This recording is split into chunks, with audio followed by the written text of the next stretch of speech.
asalaamaaleykum waa Sénégal asalaamaaleykum waa Bambey rawatina yéen ñi nga xam ne yéenay saxoo di suivre information yi nga xam ne Bambey TV da leen koy jox ñu ngi leen di jaajëfal bu baax di leen nuyu di leen jox seen wàccuwaay bu baax gis ngeen tey ñu ngi nekk ci samedi 28 juin 2020 gis ngeen tey ñu ngi fii ci lycée bu Bambey Sëreel buñ fi ñëwee nag nee naa la journée bu am importance moo ñu fi indi muy journée wu lan journée boo xam ne mën nañ ne journée de reboisement la de sensibilisation daal di waxtaan ak askan wi nga xam ne ñoo fi daje am na ay représentants yu fi ñëw yoo xam ne ay école lañ mais ñoom dañuy yëngu ci wàllu reboisement bu baax a baax te loolu dafa am solo ci réew am solo ci environnement gis ngeen ci teewaay boobu présidente conseil départemental bu Bambey Adja Fat Sène mu ngi fi teew ànd ak ay autorités yu mel ni représentant wu maire Bambey Séré Ngogam gis nañ fi coordinateur bi projet bi ñi nga xam ne ñoom tamit ñoo ko initié nekk ba Kaolack seen représentant ñëw na fi moom gis ngeen ko noonu moom mooy animé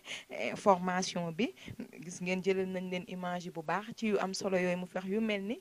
technique yi nga xam ne dañ koy reboiser lan mooy reboisement arbre lan lay jariñ ci dundu doomu aadama bi lan la ko mën a indil ci jeexitalam muy doon ay points yoo xam ne point yu essentiel la yu am importance ginnaaw bu ñu leen jaajëfalee ba tey rek ñu ngi leen di fàttali ni ñu ngi ci période pandémie ba tey jeexagul di Covid 19 gis ngeen ma nag takkuma masque mais maak sama caméraman aatu ñu ngi sorete respecté nañ distanciation boo xam ne mën nañ na sax romb na 1 mètre loolu moo waral suñu ñàkk a takk masque di ko gën a leeralaat rek waaye suñuy dugg ci biir nit ñi anaam dañuy gis ak masque yi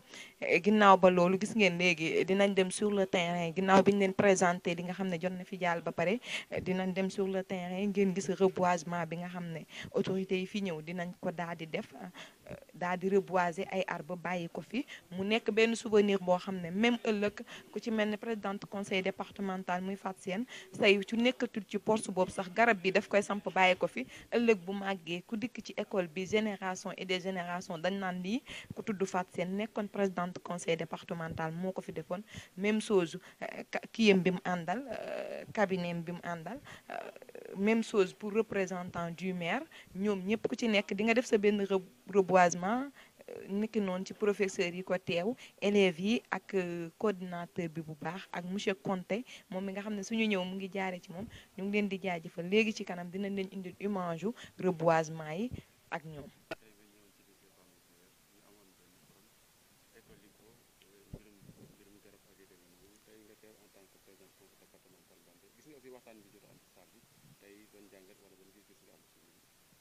waaw tey dama kontaan ci li nga xam ne tey moo xew fii ci Bambey Sérère ci école Bambey Sérère bi ci affaire écolico bi nga xam ne moo fi am te may ñaan mu yaatu ci biir Sénégal yépp ndax li royukaay la parce que dafa nekk ne jamono bi nu toll ku nekk xam na ne environnement dañ ko war a suuxat dañ ko war a dundal te li koy dundal mooy lii ma gis tey parce que gis nañu ne xale yi ñu ngi jëmbat fii ay garab yu am solo di fi jëmbat ay fruits di fi jëmbat ay légumes di fi bay ay légumes te loolu dafay nekk loo xam ne nii lu am solo lay doon loo xam ne nii dafay baax ci réew mi baax ci dëkk bi te itam ku nekk xam na ne loolu la réew mi laaj réew mi dafa ne président dane lañu bay loo xam dañ koy dunde kon dafa bu ñëwee tey fekk fii ci Bambey Sérère ñu def fi programme bu am solo bi ànd ko waa Proder bu Fatick bi nga xam ne dafa bokk ci sunu conseil sunu entente départementale des régions Aquitaine ñu jàppale leen ñoom itam ñëw jox leen ay pépinière ñu boole ko ak li nga xam ne ñoom la waa école bi produire ñun dañ ciy kontaan lool ñu gërëm professeurs yi nga xam ne nii ñoo fi daje yépp yi nga xam ne yépp ñoo bekk biir département bi te ñu daje fi tey di def lu am solo li ñëpp gërëm nañu professeurs yépp gërëm nañu ñi nga xam ne nii ñoo nekk ci biir école bi di élèves yi di parents d'élèves yi APE yi ak ñëpp ñi nga xam ne ñoo jël programme bi ba def ko ba mu réussir ni ñoo ngi leen di gërëm bu baax ci au nom du conseil départemental di leen gërëm au nom di ci gërëm aussi le maire mi nga xam ne moom la école bi nekk ci dëkkam di ci gërëm aussi autorités yi nga xam ne nii ñoo ngi nekk ci département bi te yombalal leen ko ma di ci citer la présidente Aïda Mbodj parce que daf ci am ci kontaante na ci kon ñoo ngi gërëm ñëpp di sant ñëpp di ci kontaan bu baax di gërëm aussi IEF mi nga xam ne nii lii ci école am la xewee ci moomeelam la nekk mu yaatal leen ba xale yi man fee def lu am solo lii di jëmbat ay garab ñoo ngi leen di gërëm bu baax a baax te di leen dénk itam garab bi nga xam ne nii man moom laa jëmbat tey maa ngi leen koy dénk nañ ko nekk ba mu nekk garab bu baax boo xam ne nii jëmb bu am solo lay doon boo xam ne dinañ fi ñëw di ko suuxat di ko fekkee ak di fi toog ci kër yi. président ñu gis aussi ce conseil départemental bi nga jiite nee nga di nga dugal sa loxo ci projet bi jàpp leen ci seen budget loolu aussi ñu ngi si wax. waaw dinaa ci dugal sama loxo ni ma xam ne nii noonu laa koy dugale ci biir classe yi ci maanaam matériel bii ne ci biir classe bi ak ordinateur yi ñuy jox xale yi pour ñu ci jàng ak classe yi nga xam ne moom la ñuy tabax ci biir école yi noonu ma jàppe noonu conseil départemental di jàppe fii ci département Bambey noonu la bëgg a jàppe ci programme bu bees bi projet bu bees bi nga xam ne mooy Ecolico bi nga xam ne nii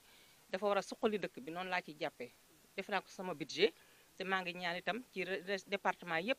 bu na fa luy egg te ñooñu def ko seen ay budget di jàppale élèves yi def naa ko ci budget bi at bu jotati dinañ leen jàppale ñu man jël li ñu bëgg ak li nga xam ne soxla nañ ko yépp ba ñu mën leen ko jëndal ñu def ko ba lii mën a nekk lu law ci biir Sénégal gi. waaw xanaa bi ñuy jeexale président rek mooy reprendre nañu école yi parents d'élèves nga jiite aussi département bi ban message ngay lancé ndongo yi parce que contexte bi ñu ko transféré bi ak pandémie bi nekk na loo xam ne lu doy waar ban message ngay lancé ndongo yi ci reprise bi. waaw élèves yi dama leen di wax bu baax ñu li nga xam ne nii mooy seen reprise bi ñu góorgóorlu ci ba yàlla dimbali leen ñu am ci réussite totale parce que loolu rek lañ ci bëgg ku nekk xam na fi mu ne nii fi ñu toll ne metti na ndaxte dañ koy def ci biir nawet mais nañu jàpp ne tey loolu la jamono bi laaj na xale yi ak parents d'élèves yëpp jàpp ci xale yi ñëw jàng si normalement parce que matuwaay yi ñu war a am yëpp pour mën a def matuwaay yooyu taxawal nañ ko ci biir école yi lépp mat na conseil départemental li mu war a def moom def na ko muy masque yi ak lavoir yi def na ko te it état bi li mu ci war a def na ko ci kon na ñëpp ñëw jàng si ñu ñaanal leen jàmm ñu am seen réussite totale. Maay chargé de mission donc responsable de la composante aménagement des forêts au niveau du PRODER programme boo xam ne la c'est dans le cadre de la coopération décentralisée entre la région Nouvelle-Aquitaine ak l'entente interdépartementale région de Diourbel ak région de Fatick. waaw li ñu indi tey Bambey Séréer c'est pour def renforcement de capacité moom mooy acteur éducation yi ci li nga xam ne moo jëm ci wàllu importance garab ak li nga xam ne moom mooy technique yi nga xam ne ñuy defee reboisement donc loolu moo ñu taxoon a ñëw tey aussi c'est dans le cadre toujours partenariat bi am diggante Ecolico ak li nga xam ne moom mooy programme PRODER. noo gisee projet bi ñuy wax ci Ecolico bi. waaw je trouve que vraiment projet bu am solo la et bu mérité ñu yaatal ko aussi parce que lii moo ñu manqué fu mu toll nii fekkoon ne par exemple école bu nekk am na lu mel nii je pense que tey jafe-jafe yu askan bi am ci wàllu environnement dina doon wàññeeku parce que comme ni ma koy waxee toujours xale yi ñoom ñooy magu de ëllëg donc xale yi bu ñu leen préparé déjà présent bu ñu demee seen kër yi dinañ mën a yaatal yi fii dinañ mën a vraiment yaatal lépp lu jëm ci environnement ba seen parents yi mun koo lawal ci seen gox yi moi je pense que c'est important lii moom war nañu ko yaatal bu baax a baax ci région yëpp quoi. donc sànq yaa ngi wax ci mbirum reboisement ñaare ñu bëri dañuy jëmbat muy dee loolu loo ñu si mën a leeral ci naka lañ ko war a doxalee dëgg-dëgg. waaw xam nga comme ni ma ko waxee sànq rek reboisement moom ñu bëri dañoo foog ne da ngay ñëw rek jëmbat rek dem sa yoon te alors que dafa lamboo lu bari maanaam depuis ci préparation bi la maanaam place bi nga koy def da nga ko war a xam ni ñu koy war a defee da nga ko war a xam boo ko defee ba pare aussi ni ñu koy toppatooy da nga ko war a xam parce que ñu bëri dañu foog ne garab da nga koy jëmbat rek dem sa yoon c'est pas comme ça doom la rek parce que doom tey boo ko ëmbee da ngay toppatoo biir bi da ngay toppatoo yaay ji mu koy defar ba mu màgg bu génnee aussi da nga koy toppatoo maanaam il faut nga téye ko tette ko ba mu màgg mu door a mun a dem c'est la même chose nit aussi garab aussi c'est la même chose bu juddoo boo koy jëmbat da nga ko war a toppatoo pour mu mën a màgg bu màggee nga mun ko toppatoo ba yenn feebar yi du ko dal comme ni ngay toppatoo sa doom feebar du ko dal garab aussi noonu nga ko war a toppatoo bëgg mu réussir. njëriñ garab moom foog naa ne dafa bari maanaam ci wàllu jëm ci wàllu suuf gis nañ ne garab dafay defaraat suuf loolu rek benn njëriñ la déjà ci wàllu meññeef aussi wàllu dund économie donc day yokk koom-koom askan bi parce que tey jii lépp loo xam ne mooy meññeef yu jur ci génne ci garab yi moom lay askan bi di jëriñoo mais wàllu matt aussi parce que gis nañ ne population yi comme lu mel ni Bambey mel ni Fatick kër yu bëri dañuy jëfandikoo mooy matt pour mun a togg te matt boobu ci garab yi lay jógee donc je pense que loolu rek déjà ci njëriñ ci wàllu aussi li nga xam ne moom mooy li ñuy wax échange entre nit ak garab ci wàllu oxygène ak gaz carbonique loolu aussi déjà njëriñ la boo xam ne tax na rek war na tax ku nekk war a sàmm li nga xam ne moom mooy garab. du maire de la commune de Ngoko. tey donc nga teewal fi monsieur Babacar Ndiaye maire Ngogom ci forum bi nga xam ne lycée Bambey Siré ñu ngi ko amal ñu tuddee ko Ecoliko ban gis-gis nga am tey ci ndaje tey. waa gis-gis bi mooy d'abord satisfaction maanaam kontaan ci li ñu fekk fii nii nga xamante ne dafa doon loo xamante ne ci commune Ngogom ñun dañ ko rafetlu bu baax a baax parce que Ngogom dafa nekk bokk ci commune yi nga xamante ne Sénégal ci wàllu école c'est côté environnement ñu ngi ciy def loo xamante ne vraiment lu rafet la te rencontre bi nga xam ne ñun fekke nañ ko fii tey da di loo xamante ne élèves yi ci seen bopp gis nañ ci seen bopp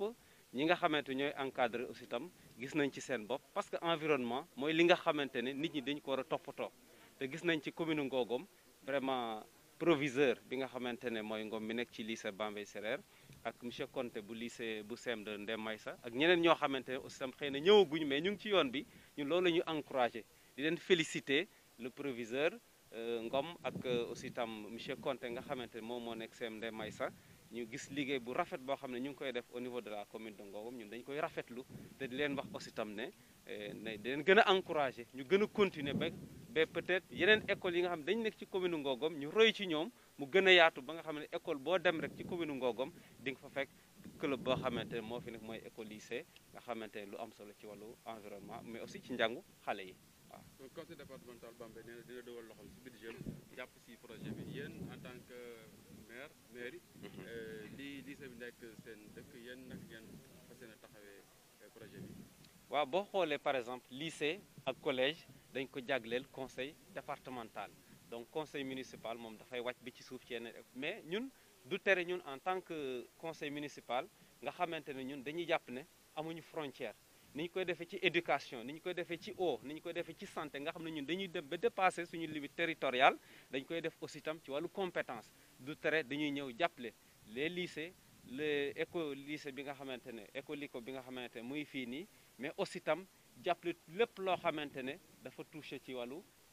éducation ci wàllu environnement donc ñun aussi nag wax naa ko ci salle bi ñun lépp loo xamante ne lycée bi jàpp na ne war nañ ko ci mën a jàppale ñun taxaw nañ pour accompagner ko parce que tam lycée bi suñu commune la nekk te aussi tam gis nañu def ay résultats yu baax yoo xamante ne ñu jar a jàppale lañu donc ñun dinañ taxaw aussi pour accompagner leen ci lépp loo xamante ne ñoom sumb nañ ci taxaw nañ donc ñu ngi seen ginnaaw daal vraiment aussi fas yéene jàppale incha allah. waaw comme que conseil départemental moom moo yor lycée yi yéen a ngi mën nañ ne ci primaire yi moom ngeen yor est-ce que pare ngeen pour jël projet bi yóbbu ko ba ci primaire yi ñoom tamit parce que soxla nañ. waaw boo xoolee loolu ñun dañ koy def xam nga lan moo tax parce que école yi nga xam ne dañu nekk ci au niveau des comment on l'appelle encore de l'élémentaire ñun li ñuy njëkk a def mooy d'abord fexe bañ am protection clôture parce que garab soo ko jëmbatee te amul clôture donc déjà dafay am problème donc dañ day am programme boo xamante ne chaque année ñu clôturer benn école élémentaire tey jii soo demee école Ngothie bii nii ñu ngi ci travaux ya suñ ko defee nag ba nga xamante ne protection bi am na ñu commencé dugal li nga xamante ne mooy école bi nga xamante ne am na fii nii pour ñu mën a am protection parce que xëy na lycée bii nii su nekkutoon clôture bii nii suñ ko fi defee tam école su tëjee xëy na am na gardien mais mën na am mu am yàqute donc ñun protection boobu ñu ngi ci di clôturer école yi mais aussi tam suñ paree nañ leen inciter ñu roy ci li nga xam ne moom lañ gis fii nii au lycée de Bambey Sérère gis ko aussi tam au CEM de Ndem Maysa parce que tam dafa nekk loo xam ne njëriñ la ci askan bi parce que élèves yi fi nekk dañu leen di jàngal wax leen naka la ñu war a dunde ak seen environnement ban comportement la ñu war a am loolu tam war a am njeexital ci population yi parce que élève bu ci nekk ci kër nga jógee te li nga jàng fii nii soo ko yóbboo ca kër ga mettre ko en pratique loolu dafay doon loo xam ne dafay law ba ci biir askan bi parce que école dafa doon genre laboratoire boo xam ne dafay former ay nit pour ñu dugg ci askan wi gën a yaatal wasaare li nga xam ne dañ ko jëlee fii nii donc ñun ci dynamique boobu lañ nekk aussi tam école yi directeur d'école yi comme ni nga ko waxee ñun dinañ def nu ñu leen accompagner pour li nga xam ne moo am au lycée wàcc ba mën a au niveau des écoles primaires te loolu itam ñun en tant que conseil municipal dañuy accompagner par exemple le conseil communal de la jeunesse parce que ñoom déjà dañ ko commencé reboiser nañu école élémentaire bu Ngithi mais mooy li ma doon wax sànq amuñu clôture donc dafa commencé yàqu reboiser nañu le CM de Ndem Maysa reboiser nañu le CM de Ngogom reboiser nañu l'école élémentaire de Ngogom reboiser nañu l'école 4 de Bambey Sérère donc loolu lépp conseil municipal dafay accompagner le conseil communal de la jeunesse pour ñu mën a def loolu donc ñoom déjà commencé nañu loolu noonu xëy na gën ko formaliser sur le plan institutionnel loolu rek moo des mais ñun commencé nañu déjà loolu noonu voilà. tey nga woote waat fii ak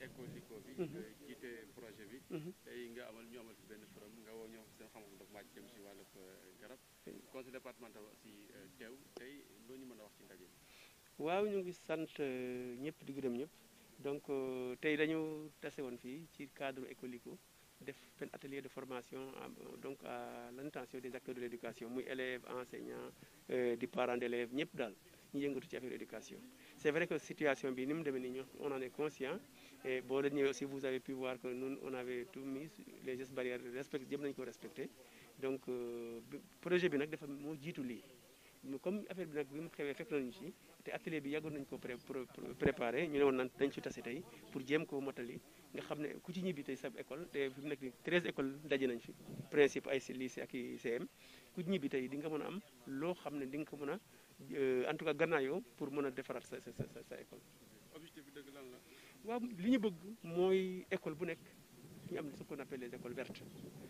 green schools en anglais c'est benn programme la ñun loolu lañ bëgg am Sénégal bëgg mu njëkk nag ci département Bambey ndax école bu nekk ku nekk xam na ne école yi doon mel ci bu njëkk di melatuñ noonu te boo ñëwee fii aussi xool ne ñun ñu ngi am lu ñu ci jéem a góorgóorlu ndax verdure bi moom ñu si yitteel nañu en tout cas cadre de vie bi cadre de travail bi ñu ngi ciy jéem a góorgóorlu ndax vraiment ku fi dugg xam ne au moins ñii am nañu fu ñu teg Dame Nature waaw loolu moom mooy sunu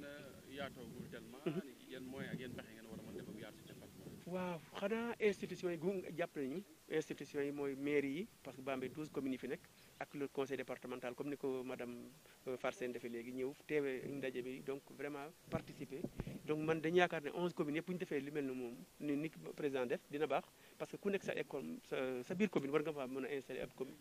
club Ecolico ça veut dire quoi nga jàppale CM ba fa nekk wala lycée ba fa nekk nga jàppale leen ci garab jàppale leen ci matériel jàppale leen ci lépp pour ñu mën a installé wu vraiment ci dynamique wu rendre l'école verte loolu daal moom lañ bëgg loolu lañ leen di ñaan.